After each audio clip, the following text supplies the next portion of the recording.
ನಮಸ್ಕಾರ ಸ್ನೇಹಿತರೆ, ವಿಕ್ರಾಂತ್ ಕುಕಿಂಗ್ ಚಾನಲ್ಗೆ ಸ್ವಾಗತ. ಇವತ್ತು ನಾವು ಈಸಿಯಾಗಿ ಕ್ವಿಕ್ಕಾಗಿ ಪಾಲಕ್ ಬಜ್ಜಿನ ಹೇಗೆ ಮಾಡೋದಂತ ನೋಡ್ಕೊಳ್ಳೋಣ. ತುಂಬ ಈಸಿಯಾಗಿ 10 ನಿಮಿಷದಲ್ಲಿ ಮಾಡ್ಕೊಳ್ಬಹುದು.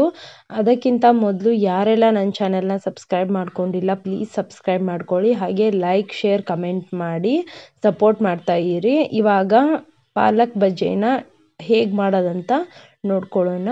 ಮೊದಲಿಗೆ ನಾನಿಲ್ಲಿ ಕಡಲೆ ಹಿಟ್ಟನ್ನು ತಗೊಳ್ತಾ ಇದ್ದೀನಿ. ನಿಮಗೆ ಯಾವ ಪ್ರಮಾಣದಲ್ಲಿ ಬೇಕು ಅಷ್ಟು ನೀವು ಕಡಲೆ ಹಿಟ್ಟನ್ನು ತಗೊಳ್ಬಹುದು. ಇದಕ್ಕೆ ನಾನು ರುಚಿಗೆ ತಕ್ಕಷ್ಟು ಉಪ್ಪನ್ನು ಸೇರಿಸ್ಕೊಳ್ತಾ ಇದ್ದೀನಿ. ಹಾಗೆ ಒಂದು ಸ್ವಲ್ಪ ಓಂ ಕಾಳು ಅಥವಾ ಅಜ್ವಾನ್ ಅಂತಾರಲ್ಲ ಅದನ್ನು ಕೈಯಿಂದ ತೀಡಿ ಅದನ್ನು ಕೂಡ ಹಾಕೊಳ್ತಾ ಇದ್ದೀನಿ. ಇದು ಫ್ಲೇವರ್ ಚೆನ್ನಾಗಿ ಇರುತ್ತೆ. ನಿಮಗೆ ಬೇಡವಾದರೆ ನೀವು ಸ್ಕಿಪ್ ಮಾಡ್ಕೋಬಹುದು.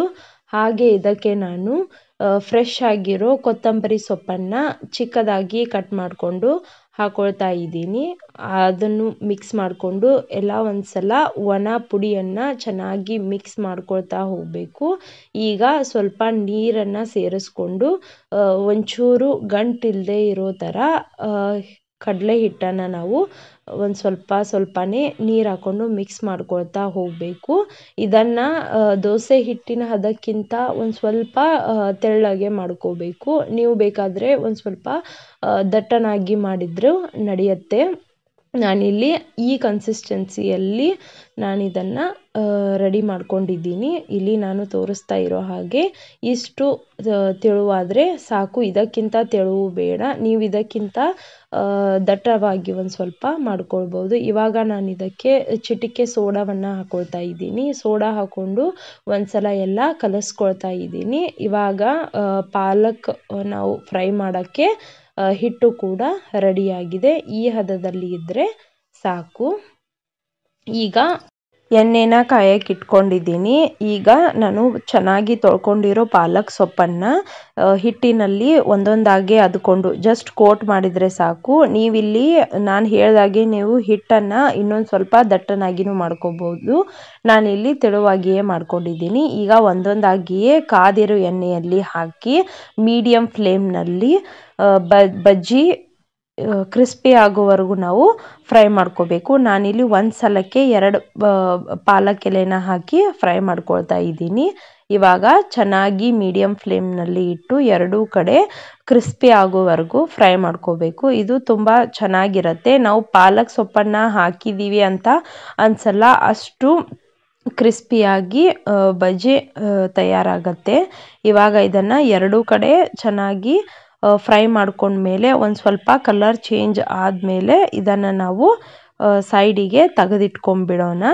ಹೀಗೆ ನಾನು ಎಲ್ಲ ಬಜ್ಜಿಯನ್ನು ಚೆನ್ನಾಗಿ ಫ್ರೈ ಮಾಡ್ಕೊಳ್ತಾ ಇದ್ದೀನಿ.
ಇವಾಗ ಪಾಲಕ್ ಬಜ್ಜಿ ರೆಡಿಯಾಗಿದೆ ಸ್ನೇಹಿತರೆ. ತುಂಬ ಚೆನ್ನಾಗಿರುತ್ತೆ, ಕ್ರಿಸ್ಪಿಯಾಗಿರುತ್ತೆ.